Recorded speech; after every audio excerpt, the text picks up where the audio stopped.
dan pada akhirnya lebih dekat dengan Tuhan Yesus Sang Mempelai itu. Saudari-saudaraku yang terkasih,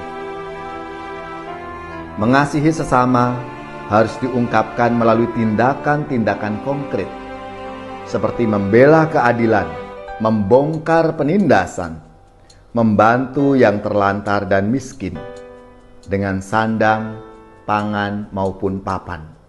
Saudari-saudaraku yang terkasih, berjumpa kembali bersama saya Inspirasiku di Antara. Renungan Harian Jumat 24 Februari sesudah Rabu Abu. Semoga kita bersama keluarga dan komunitas kita selalu dalam keadaan baik, tetap sehat dan bersemangat. Marilah kita mengawali renungan kita hari ini dengan tanda kemenangan Kristus. Dalam nama Bapa dan Putra dan Roh Kudus. Amin. Allah Bapa yang Maha Kudus, persembahan yang Kau kehendaki ialah jiwa yang hancur. Begitupun hati yang remuk redam tidak akan Kau pandang hina. Ajarilah kami berpantang dan berpuasa, dan rela berbuat amal serta saling membantu sebagai putra, putri, Bapa yang satu dan sama. Agar kami kuat untuk menyelesaikannya dengan tekun melalui mati raga yang kami usahakan, untuk sampai pada pertobatan kami. Dengan pengantaraan Yesus Kristus Putramu Tuhan kami, yang bersama dengan Dikau dalam persatuan Roh Kudus, hidup dan berkuasa, Allah sepanjang segala masa. Amin. Dalam nama Bapa dan Putra dan Roh Kudus. Amin.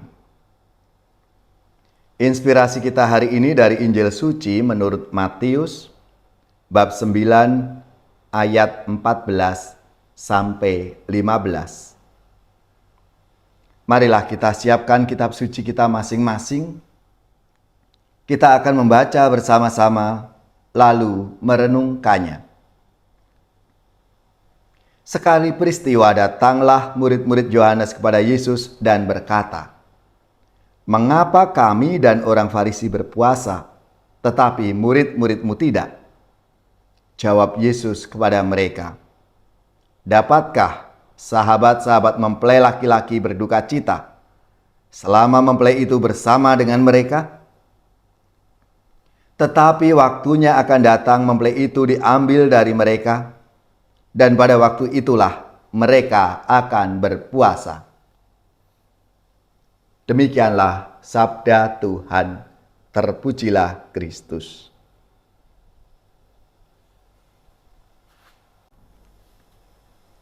Saudari-saudaraku yang terkasih, pada hari Jumat ini kita bersama-sama melaksanakan pantang dan puasa kita untuk membantu kita sampai pada pertobatan, sehingga relasi kita dengan Tuhan dan sesama kita menjadi lebih baik lagi.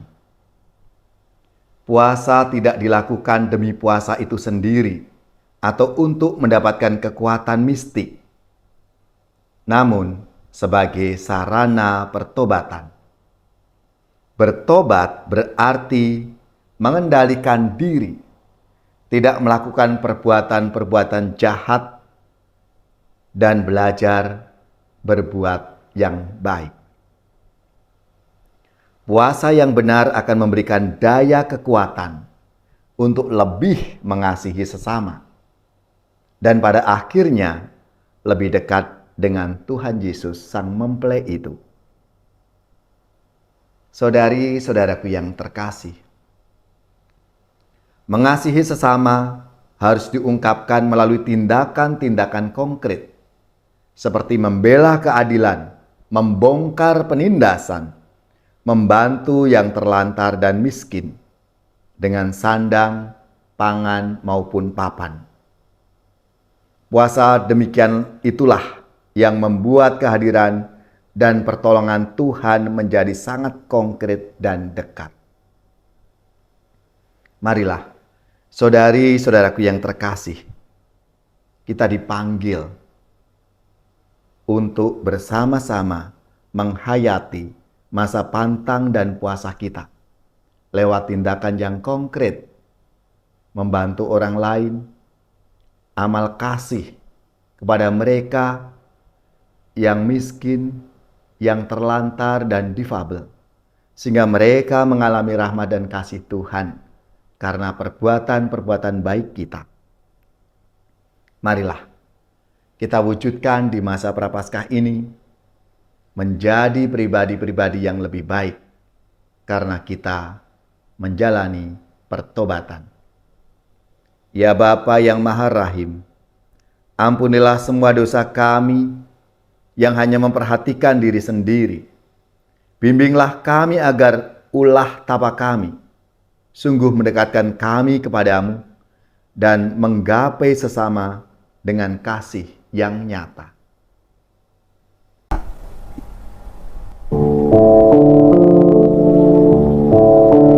Dulu Yesus berpuasa 40 hari lamanya.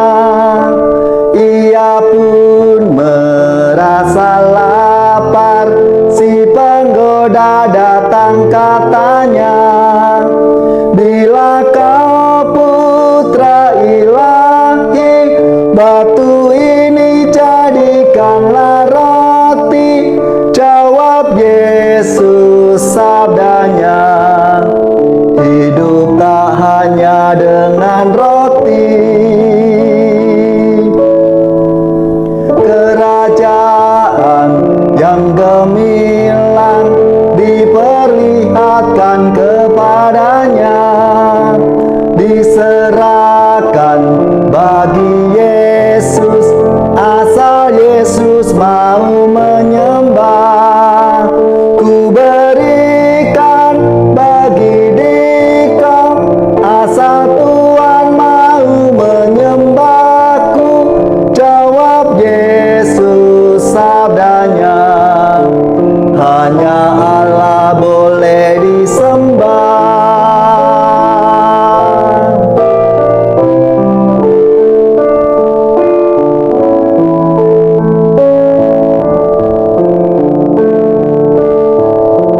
Maka Yesus pun diangkat ke tempat yang tinggi dan ngeri, agar Yesus mau meloncat hingga orang kagum tak henti. Jatuhkanlah diri Anda dan malaikatmu akan menjaga. Jawab Yesus sabdanya, janganlah mencobai Allahmu.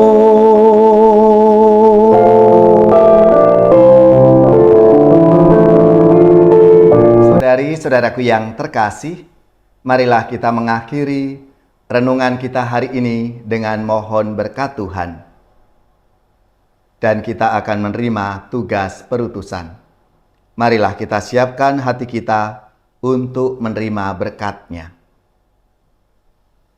Semoga saudari-saudara sekalian, keluarga-keluarga dan komunitas kita, orang-orang yang kita doakan, mereka yang sakit, yang menderita, seluruh tugas, belajar, pekerjaan, usaha, serta karya pelayanan kita, dibimbing, dilindungi dan diberkati oleh Allah yang Maha Kuasa, Bapa dan Putra dan Roh Kudus. Amin.